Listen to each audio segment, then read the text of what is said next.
Hello, and welcome back to the Death and Grief Talk podcast. I'm your host, Joelle Maldonado, and I'm also known as the Grave Woman. I love having conversations that challenge my perspective, open my mind, and stretch the boundaries of my understanding, empathy, and compassion. One of the biggest lessons that I've learned over the past few years through hosting conversations about race and death is that it's okay to not know everything and to make mistakes when trying to communicate thoughts, feelings, and just trying to learn with the intention of learning and growing. In this episode of the Death and Grief Talk podcast, I exchange with my death care colleague, Alexandra Jo, about the nuances of identity while exploring the manners in which we can respect autonomy, properly use language, and how remaining curious impacts the way we honor one another, not only in life, but also in death. Alexandra Jo, how are you today? And welcome to the Death and Grief Talk podcast. Thank you so much. I'm doing so great. It's always a pleasure to talk to you. So yeah, I've been looking forward to it. Thank you for having me on. Of course. So for those of you who don't know Alexandra Jo, I met Alexandra at online. I met you at online. Yes. But I met Alexandra Jo online in 2020. And I've kind of been like fanning over her for the past going on 3 years. And we had the amazing opportunity to meet at NFDA last year in October in person.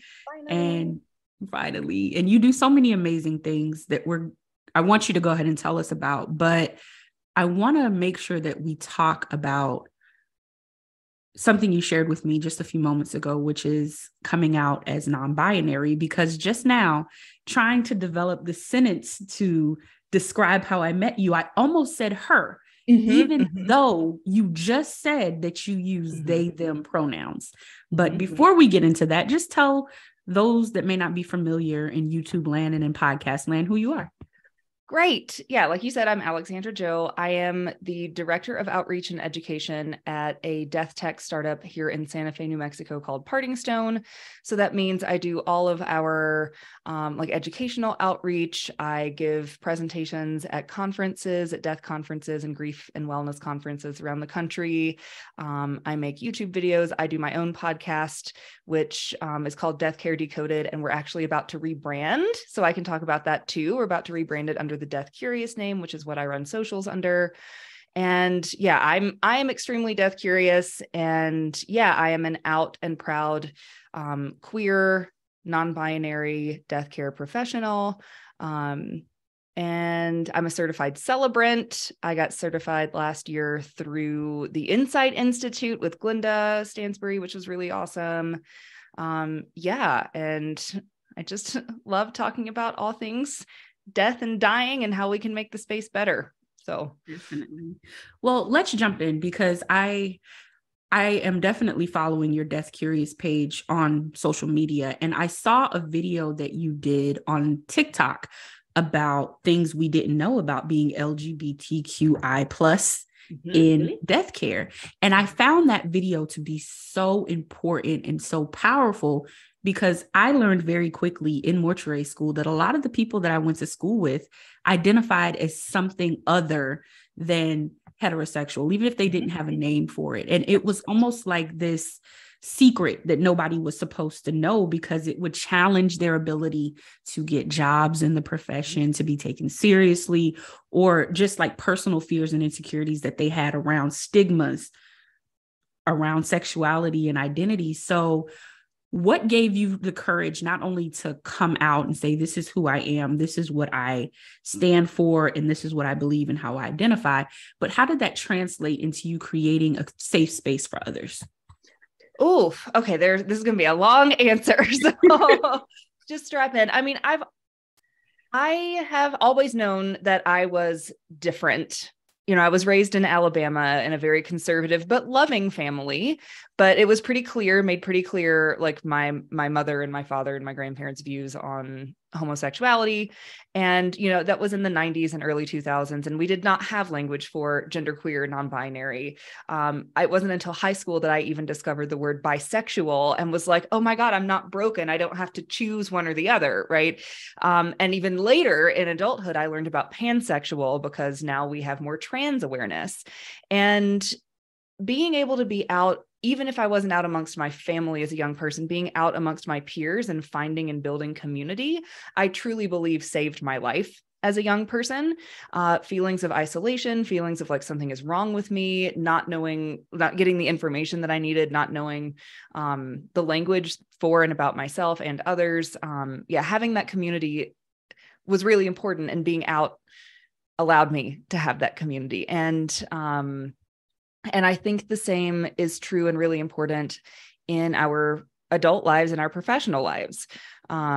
It's not that we want to share, the most intimate details of our personal lives with everyone, but, heterosexual people are able to come to work and be like, oh, look at this picture of me and my wife, right? And no one thinks it's overtly sexual. No one thinks there's anything wrong with it. A queer couple should be able to have that same right and privilege to share their whole self at work in appropriate ways, right? And particularly within the death care space, there are a lot of folks that fall under that LGBTQIA plus umbrella in this profession. And I noticed that when, as an out adult, I joined Parting Stone, and we started realizing that we were hiring a lot of people who identified as queer or somewhere on that queer spectrum. And just really quick for listeners who may not be familiar, LGBTQIA plus, or sometimes written 2S LGBTQIA plus, stands for lesbian, gay, bisexual, trans, LGBTQ, queer or questioning, I, intersex, A, asexual or aromantic, and then plus is all the other identities. And then if that 2S is at the beginning, that means two spirit, which is what Indigenous folks in the United States use as their term for queer. So I really love adding that in because, especially, living in New Mexico, adjacent to and in proximity to a lot of very thriving, wonderful Indigenous populations,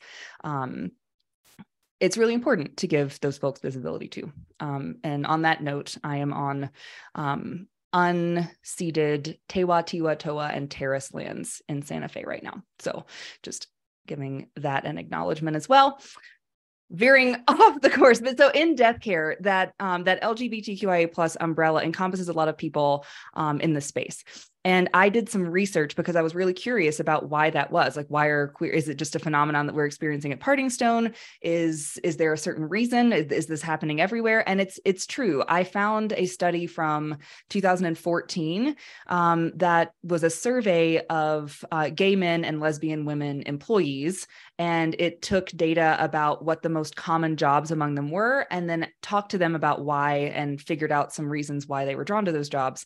And funeral director, death care professional was number 11 on the list of most common jobs for gay men and lesbian women. And again, this wasn't a super gender inclusive study. It didn't include folks like myself who are non-binary, genderqueer, or trans, but it still gave us a lot of data about those two very large, the most well-known populations and well-understood populations in that queer umbrella.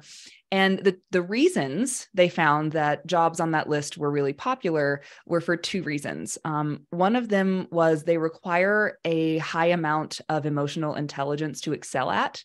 And we can understand that that would be true for funeral directors, right? Like, you need to be able to read the room, to know if a family is able to talk to you or having conflict, and how to resolve that conflict in a mature way, to keep yourself safe, to keep your coworkers safe, and to keep the family safe as well. And then queer people are also drawn to jobs that have a high level of autonomy. So that would be like an embalmer, right? Like, you can work by yourself in a room by yourself, kind of manage your own day to day. And so that all makes sense. And then I started looking around and realizing that as people at being out in the death care space made other queer folks at conferences, and as I was making connections and networking, made other queer folks comfortable telling me like, oh, I'm gay too, but my boss doesn't know. or I don't feel like I can be out in the space because I feel like I might be fired because it's so stigmatized. So simultaneously, we are drawn to these jobs and we don't feel safe in them. And that is what I am trying to change. I want everyone in the death care space to feel safe at work because it is an emotionally taxing job. And it is one of the most important jobs I think that you can do in this lifetime. As you have said on my podcast before, it is a sacred job. It is a sacred space. And and I believe that everyone should feel safe to be their whole selves, because we also have data to show that you do better work. You are less likely to change jobs. You are more likely to excel in your work and have less mental health issues, have less emotional health issues, have less prolonged grief yourself if you experience a loss, if you feel safe in your day-to-day. And that includes at work. So beautiful. So many things. Firstly, you tapped on a word that I had heard before, but didn't really understand. So maybe you could shed some light on it, which is the two spirits person. And the way I was introduced to that concept was through Lovecraft Country on HBO. And one of the supporting castmates was a two-spirited person, and they had these phenomenal gifts, and they could shape shift and just do these things. But of course, me being who I am, I looked at it on such a deeper level. And when you said that, my face lit up, because I can definitely see the merging or the presence of both 100% masculine, even though none of us are 100% masculine or feminine, but there being such a hyperactivity of both of those spiritual energies inside. I don't want to say trapped, but encompassed in one person, that there is no line of demarcation. So could you go a little bit further into what that means if you're familiar? I can a little. I don't feel comfortable being an authority on this topic because I am not Native American, and I don't want to speak for Indigenous populations at all. Like, that is not my place as a white settler at all. I just want to bring awareness to the nuances that those cultures might have when talking about queerness, and the history of queerness in those cultures before white settlers came to the United States and, really destroyed a lot of culture and, it did atrocities. But yeah, so two-spirit, I believe, is rooted in the perception of, if someone in a Native community is queer, they have language around, yes, you hold a masculine and a feminine energy in tandem. And I mean, it was what in modern day society we call, trans people would have been included in that as well. Someone AMAB, or assigned male at birth, presenting more feminine, or vice versa, someone AFAB, assigned female at birth, presenting more masculine, or even just choosing a same-sex partner to live with and love. All of that would have been included in the two-spirit name, depending on which nation you're from and which tribe you're from. It varies, and it's very different, and it's a very different definition from culture to culture, because Native American and Indigenous cultures before, I mean, even now, of course, they're thriving still, but before, white folks got here, where there was a bunch of diverse nations with their own cultures and their own philosophies and their own lifestyles. And so I am not an expert, and I will not speak to details about that at all. Just really don't feel comfortable representing those populations. I just want to give visibility to that identifier under the queer umbrella. For sure. One of the most powerful things someone can say to me is that I'm not an expert and I don't know. So I have so much more respect for you based on that response than I did going into this conversation, which was already top notch. But, yeah. And I love that your work basically is grounded in making people feel safe in who they are. And that's something that I observed about you when we met it in the FDA. All these letters, everything. All these letters. I know. And that brings up another point that I'll touch on in just a second. But I sat back and watched you walk into an open space and people just be drawn to you. And then when I attended the LGBTQIA plus mixer that you hosted the night before we all went home, I just watched and I was amazed by how authentic everyone was in that room. That was the moment when I feel like I saw everyone's authentic self. Of course, you're at a conference, we all have on our professionals hat and we're trying to make connections and we're trying to, impress our colleagues basically. But at your mixer or your party that you hosted that evening, everyone just seemed to be being themselves. And I love that. And I don't know if I've had the chance to tell you that. So I wanted to share that with you. Thank you so much. That's why we did it. I hosted that mixer with Dr. Sarah Murphy and Tim McClune, my two dear friends. And that's what we wanted. We wanted to make a space within, this professional place where it's like even if you don't feel like you can be your whole self at your job, like we see you, we support you, we have been there, this is your community. And I feel really strongly that community saves lives. Even here in my personal life in Santa Fe, I helped found and direct and perform in an all queer burlesque troupe, which is focused around making, queer community and creative expression for and building community here. And it's been really powerful. I've met so many wonderful, beautiful people I don't think I would have in Santa Fe had this community not existed. And it's my family. You find your chosen family through community building. And that's what I want to do in the death care space as well. So, yeah. And you're doing it. Believe it or not, you're doing it. Thanks a lot. Thank you. So you talked about autonomy and how important autonomy is to not only queer people, but everyone in today's world. The pandemic has allowed people to work from home, which has increased the level of autonomy that we have on a daily basis, or just put things in priority for us, because a lot of people are coming to the realization that, hey, this thing isn't forever and I want to do what I want to do with my life. And a big part of that for me is I want to do with what I want to do with my body, especially after I die. And as a death care professional, we don't always have the privilege or the insight into how a person identifies when they come into the funeral home.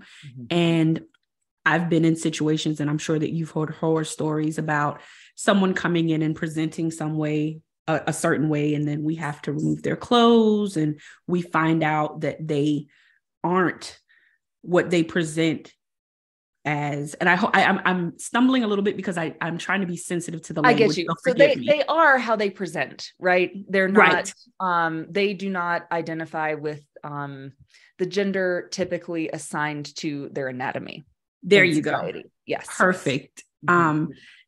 Or we are aware of this, and the family, right, the next of kin, those that have the autonomy over how they will be presented at the end of life, don't agree with the way that they or who they are in life. What are you and Death Curious doing to educate and inform and make this a more comfortable conversation? Because even now having this conversation, I'm terrified I'm going to say the wrong thing and be offensive, and it's tripping me up, Yep. So yes. Well, first of all, speaking to that, a very wise friend on my podcast once told me, and that wise friend is you, that you don't never be afraid to make a mistake, right? Because you are doing your best, and you're trying to meet trans folks where they are in starting the conversation. And that is so appreciated, because it's the conversation and the visibility that we need. Getting the nuances right will come with time. It's something that we learn, right? So just thank you for that. And don't worry, I'll help you. Yeah. Yeah, this is a huge problem in the trans community specifically. And well, yeah, so I will go into a bit more of like the repercussions first, and then talk about like what we can all do. So, Okay.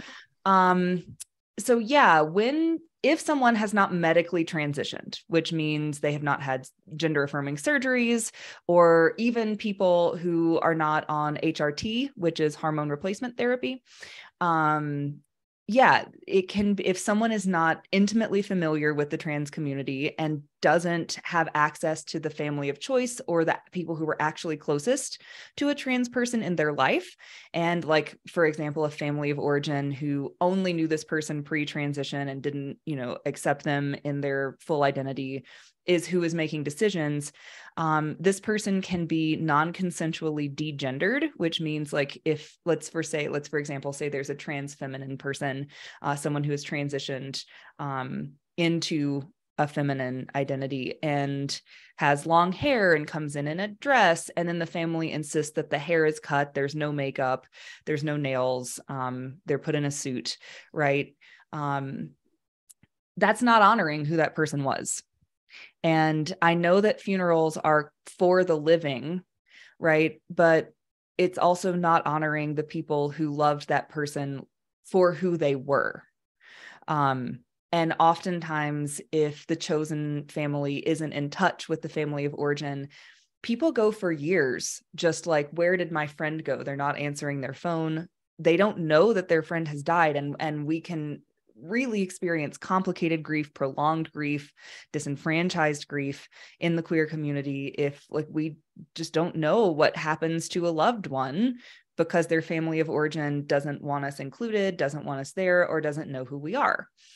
And that is something I'm working to change, because I think a lot of funeral professionals, even if you're not in the queer community or familiar with the queer community, if you learn about these things and have some tools in your back pocket for, if this situation comes to your funeral home, how do I make sure that everyone in this person's life is notified? How can I serve the grieving family of origin who's also dealing with, all the pain from a ruptured relationship, as well as allow the people who loved this person for who they were to have a memorial experience that's meaningful to them?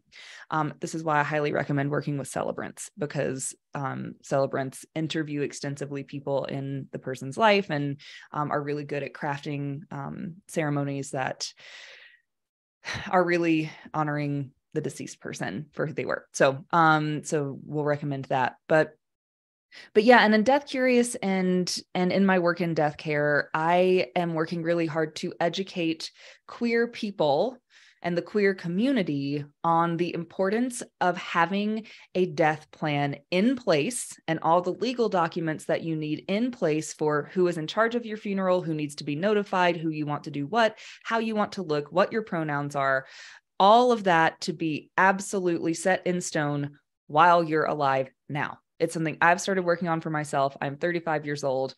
I'm not going to die of old age anytime soon, but who knows what's going to happen, right?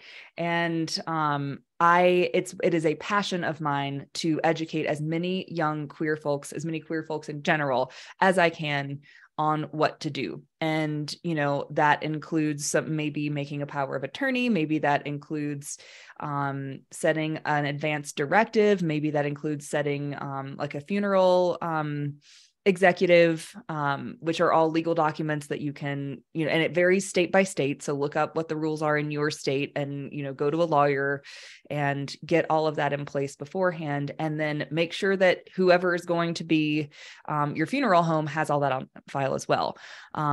And then we can get into disposition methods, right? Like, what do you want to be, natural organic reduction or parting stones or whatever else it is that you want actually done to your body after you die. But yeah, that's what I'm really trying to do is get the word out to young queer folks who may not be thinking about this, or who it may be really hard to think about this, because I mean, the young trans community, particularly trans feminine people, experience an extremely high rate of suicide, but of homicide.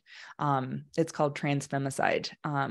particularly in like sex worker populations, particularly in lower income and BIPOC, which means Black, Indigenous, person of color populations. So just the more intersectional a person's marginalization is in the trans community, the more likely they are to be murdered, which is really, really messed up.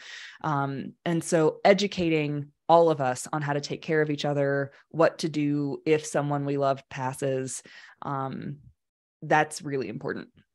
Yeah.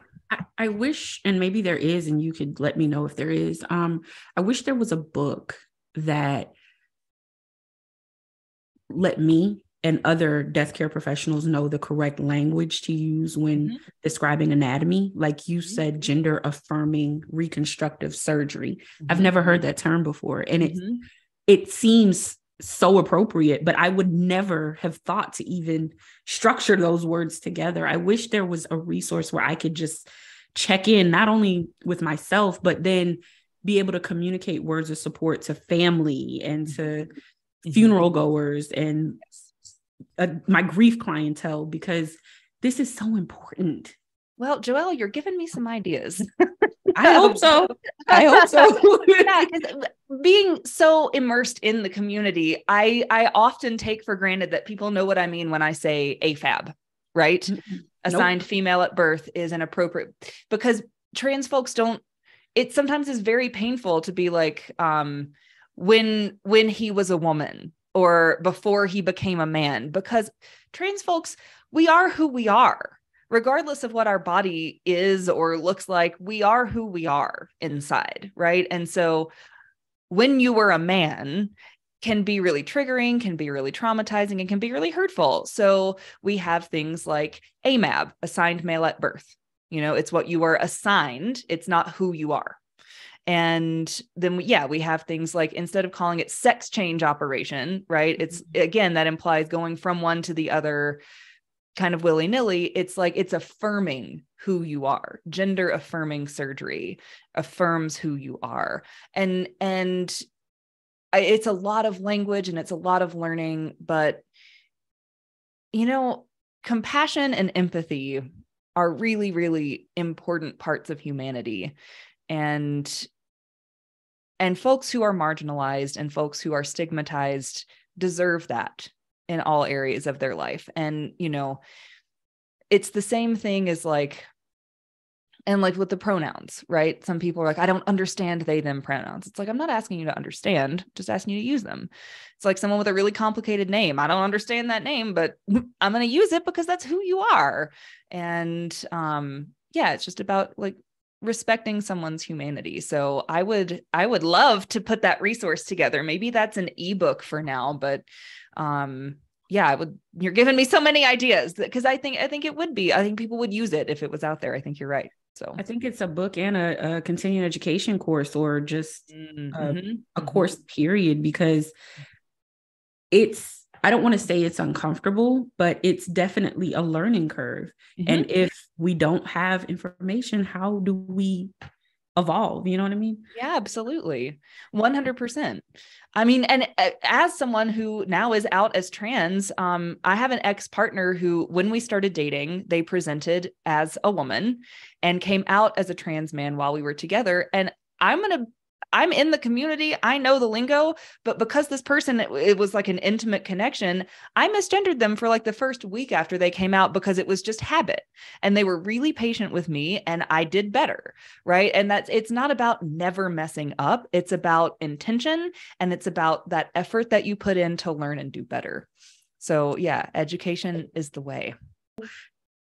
I imagine that as someone is transitioning after having a gender affirming reconstructive surgery, that there's a level of grief that's experienced for the persona that they've moved throughout the world with, knowingly or unknowingly attached to their genitalia or anatomy. How do we as individuals support those that may be experiencing that type of grief? Is there a word for that type of grief? Is there a word for that, what I'm describing? Yeah. I mean, it's so complex. There's not one word that I know of. And often gender affirming surgeries are just that. They are affirming and they are joyful and for the person getting them, right? Mhm. Now, the people who might be grieving in the time of a trans person going through gender affirming surgery might be that family of origin, right? Even if they're supportive, even if they're on board, it's like, yeah, oh, my child is changing their body and changing their name. And yeah, like there is some kind of, um, grief associated with that. But especially if the family knows the person and knows that like what a joyful experience and an affirming experience that can be. I mean, yeah, grief is not the primary emotion we're talking about, right? Because as someone living in a body that you don't identify with, that you dissociate from, that you have dysphoria about, right? Changing that body so that you feel at home in it is like an exciting and peaceful situation. The difficulties are financial, are social stigma, are even stigma from doctors who are performing surgeries. Sometimes I have seen accounts online. Thank God, no one in my community who's had gender affirming surgery has experienced this, but of actual like prejudice and stigma from doctors who like let infections go because they don't believe a trans person who's in pain, or, things like that. And like life-threatening situations because of trans discrimination. And so, I mean, so those are more of the like the difficult issues along with gender affirming surgery. That's not to say no one grieves their past self, right? I firmly believe that every human being experiences like little deaths of the self and rebirths throughout their life, right? Like we all change. If there's one thing I know about this life, it's that nothing is static, right? Like not even ourselves, not who we are. We're constantly growing and changing. And just like the plants around us are constantly growing and going through cycles and changing. I mean, on a genetic level, every 7 years, every cell in our body is different and has remade itself, right, in this cycle. And so this opens up a larger conversation for me around embracing grief as a natural part of life in many different aspects. Right. And how important it is. I talk a lot about death avoidance, but grief avoidance is also something that's very ingrained in our culture and keeps us from emotionally processing things that we need to in a healthy way. And so, yeah, that's what I would say is just, yeah, don't avoid that grief. It's okay as a trans person, as you're transitioning, to be like, oh, a past self is being put to rest. And even if you are very excited and joyful about the direction you're going in, grief is okay to experience, So let's talk about the families that are impacted by the death of someone who presents trans for a second. Or, I'm sorry, someone who is trans for a second. That's right. How do we as death care workers support those families in their grief, struggling with their perception of that person's identity? I mean, this is a complex question, right? And because we don't ever want to disenfranchise someone's grief, even if, in my personal opinion, like they are being wrong in their perception of someone, right? And so I think continuing to use the person's correct pronouns, and by correct, I mean what that person identified as and asked for, and just not engaging in if a family's like, they were a man or they were a woman, you just be like, okay, let's move on. And just not engaging in those conversations and not getting into those arguments is what I would suggest, because A, that family is going to be activated. B, the family, this is not the time to change their mind and make them agree. Right. And so just saying, okay, and let's move on to the next thing. Like, what's the next step in arrangements? What's the next step? Still offering all of the things that we should in grief support, mirroring, eye contact, like all of those things to support someone who's grieving, those families still deserve, right? But this is not the time nor the place to be a social justice warrior and try and convince a family that they are wrong, even if, like me, you believe that they are, if they don't accept someone for who they are. It's hard. It's really complex. I went to the Association for Death Education and Counseling conference last year, and there was a whole panel on this about how do we, so as grief practitioners, support the family of trans people when they're being, quite frankly, assholes about it, Yes. you know? And there, no one came away with like an answer. It was just, you know, give them the respect they deserve as grieving people. Use your skills to support them. Don't affirm their beliefs, but also don't engage, you know? And I think, I know I've been in this situation before working in Atlanta. I mean, we serve a very diverse clientele on so many levels, but for me, it was extremely difficult because I know this sounds crazy, but I'm extremely protective of the deceased that are in my care. Yes. Like extreme, like mama bear. Yes. And it was to the point where I almost did not want to serve the family. And I realized that I had to put my ego in check because it wasn't about me, but that person and their family, and bridging that connection that had been lost long enough for me to get the job done, so to speak. But it was very difficult. And again, I wish there was a resource that I could have turned to. But thinking on the professional side, I've also witnessed, unfortunately, where professionals have made inappropriate comments and jokes and just had conversation that was disgusting in these situations. And is there other than our funeral boards and our state boards, is there some place to report that type of activity? And how do you suggest, if you're comfortable, we handle that?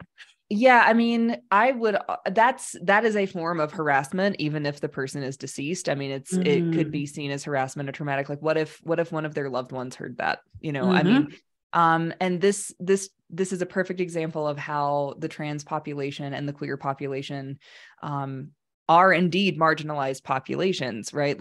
Like trans folks are still often like the butt of jokes, the punchline. Their identity is seen as like a joke, and that's not okay. We are people. And yeah, I mean, I report that to any human rights group, you know, I mean, ACLU, like any human rights group who supports like queer rights and trans rights would jump on that, you know, and would probably, if it was documented or recorded, like that could be a lawsuit. I mean, as it should be. And yeah, because, and especially with trans folks, like over sexualization is just something that we face more than cis populations. And cis is just a word for someone who is not trans. That's all that is. CIS, it has I believe a Latin root in a word for same. So it's just like the same as your body. But yeah, I mean, and that's just never going to be okay, even if, and especially if it's a deceased person in the care of a funeral home, to make jokes or make comments about that.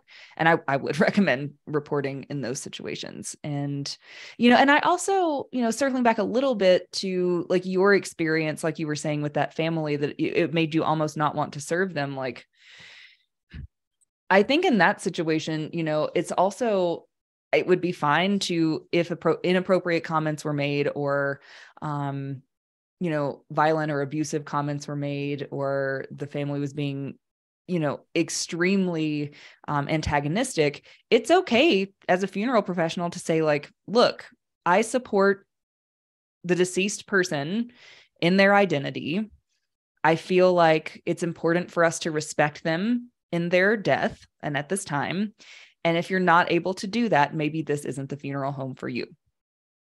You know, I mean, yeah, I maybe that's not the textbook way to handle it, but I think that, you know, that family might be better served somewhere else. The hesitation I have is that the deceased person would not be served better somewhere else. Right. I would be very hesitant to hand over the body of a trans person to a funeral home that I suspected or knew wouldn't respect their identity. Like I would not do that. So it's a challenge to toe that line between dealing with a disrespectful family and caring for that deceased person the best that you can. So, yeah. So, Alexandra Jo, where can we learn more about Death Curious, about Parting Stone, and all the amazing things, and eventually where we'll find these amazing resources, books, e-courses, continued education courses that you're going to create? Awesome. So Parting Stone, we have a website. We also have socials for Parting Stone. You can learn more at our website. You can learn more on Instagram, and we have a TikTok as well. And then Death Curious is primarily on TikTok. We also have an Instagram, and it's just at Death Curious. And we'll have a monthly newsletter starting sometime in 2023. And will tell you how to sign up for that on the socials. And then my Death Care Decoded podcast this week is the big transition week. We are rebranding to be Death Curious so that we can expand a little bit more into just discussions about death. And it's all encompassing in multifaceted form instead of just being focused on death care professionals and like growing businesses and stuff like that.